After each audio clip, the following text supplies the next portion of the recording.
Hi, did you know that a leaf can produce more than 150 volts electricity? This is enough to power 100 LEDs.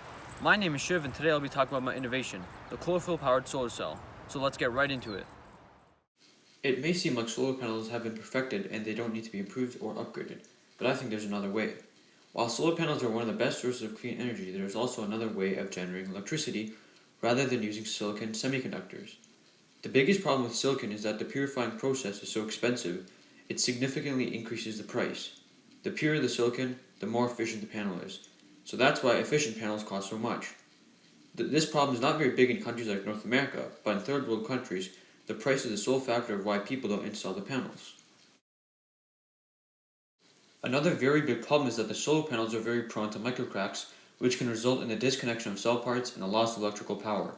To make matters worse, these microcracks can't be seen with the naked eye and can only be combated by replacing the whole panel itself. The solution is to make a simple chlorophyll-powered solar cell. This device uses the photoreceptive properties of chlorophyll to generate electricity. This can easily be done by taking chlorophyll from a plant, putting it on top of a black surface with a conductor on each side. Using chlorophyll will simplify the whole process because the photoreceptor itself doesn't have to be manufactured and it can simply be extracted from the plant leaf. The whole process of purifying the silicon is taken out of the equation and we can just use what Mother Nature has made for plants. But how can chlorophyll be extracted?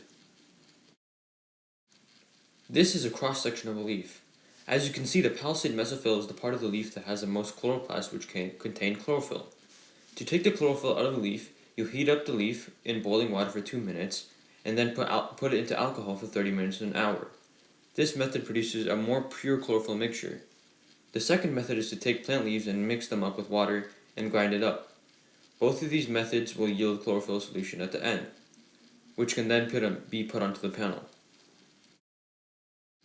Now we know how to extract chlorophyll, but how does this work? This whole concept essentially hijacks the process of photosynthesis. When light photons hit the chlorophyll molecule, it excites the electrons inside. These electrons are then transferred to an acceptor molecule. The leftover spot in electron is then filled with a donor electron from water, which results in oxygen.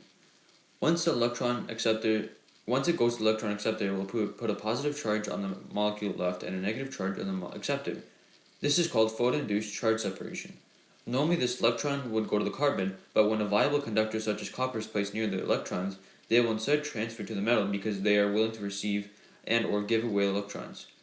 So technically a current of electrons can flow and power anything in a circuit configuration. As you can see in this cross-section of one of the chlorophyll cells, is that the two metal conductors are directly in contact with the chlorophyll, which will allow for electron transfer. A positive and negative terminal is then designated depending on the flow of electrons. As said before, this innovation is primarily meant for third world countries, and meant for individual use. Its simplicity will allow for it to be made with very basic materials, and it will allow for houses to be completely independent from electrical grid. Like any new invention, this can be further improved. There are several ways to improve this. The first way is to use more efficient conductors. Although copper is a cheap conductor, there are still better ones such as graphene. Graphene is different from graphite because of superior strength, connectivity, and density. Since graphene can be up to 1 atom thick and is optically transparent, it is possible to put the graphene on top of the chlorophyll to gain as much electrons as possible, which will in turn result in a higher current. Like chlorophyll, there are many other pigments. These are called carotenoids. These are the yellow in corn, the orange in a carrot, and the red of a tomato. Once extracted, they can be mixed with the chlorophyll to absorb a bigger spectrum of wavelengths, which will lead to more electrons getting excited and a higher amperage. The third way to make this better is to use an anti-reflective coating. This decreases the amount of light reflected by the glass and allows for more photons to pass through and excite the electrons. The more electrons excited will in turn lead to a higher amperage. The next steps are to try this out in real life. Once stores open up, I plan on getting materials to construct a cell. To test variables such as current, amperage, and volts, I will use a multimeter. The end goal is to develop it so it can be on par with current solar panels while still being cheaper per watt.